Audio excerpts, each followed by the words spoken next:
At Buttonville Airport in Markham, it can be a hub of activity for pilots, students learning to fly, and private aircrafts. Coming in and out of Buttonville the way we do is pretty simple, pretty straightforward for us. Dan Naismith is one of the pilots of our CityNews chopper and cherishes the airport's location. From a pilot's perspective, especially like the news pilot, it's a really good location for us, being so central to really the GTA, the kind of area that we cover. CityNews 680 confirmed the airport is set to close at the end of November after years of speculation. Among the smaller operators that will need to relocate are York Regional Police. A spokesperson tells me the service is still trying to find a new spot. Cadillac Fairview owns the land and leases have been in place since 2010. A few years ago, air traffic controllers were pulled from here. It's a non-towered controlled airport, so we do our own kind of traffic control in and out of Buttonville here when we're landing and taking off. While many skilled pilots operate without incident, in recent years, the airport has seen a few high-profile mishaps, thankfully without major damages, such as this airplane off the runway. It is really sad to see the airport have to close down,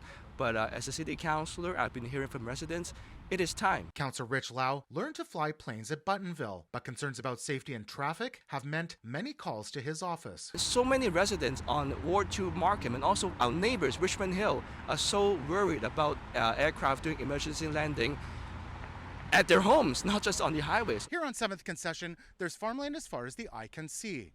But for more than 50 years, there have been continual studies about potentially building the Pickering Airport here.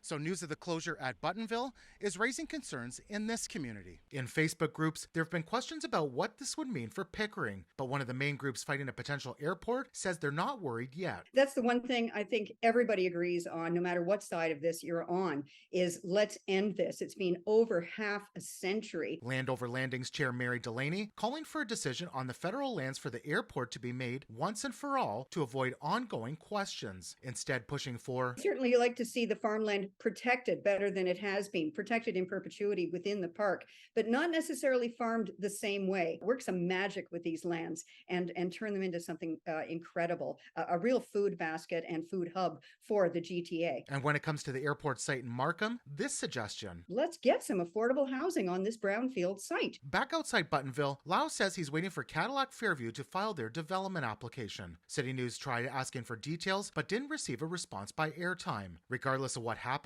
Lau says environmental assessments need to happen and hopes the wishes of residents will be factored in. If we're doing a resident site here, we want to make sure we have infrastructure, we have parks, we have community centers, we have transit, we have accommodations. In Markham, Nick Westoll, City News.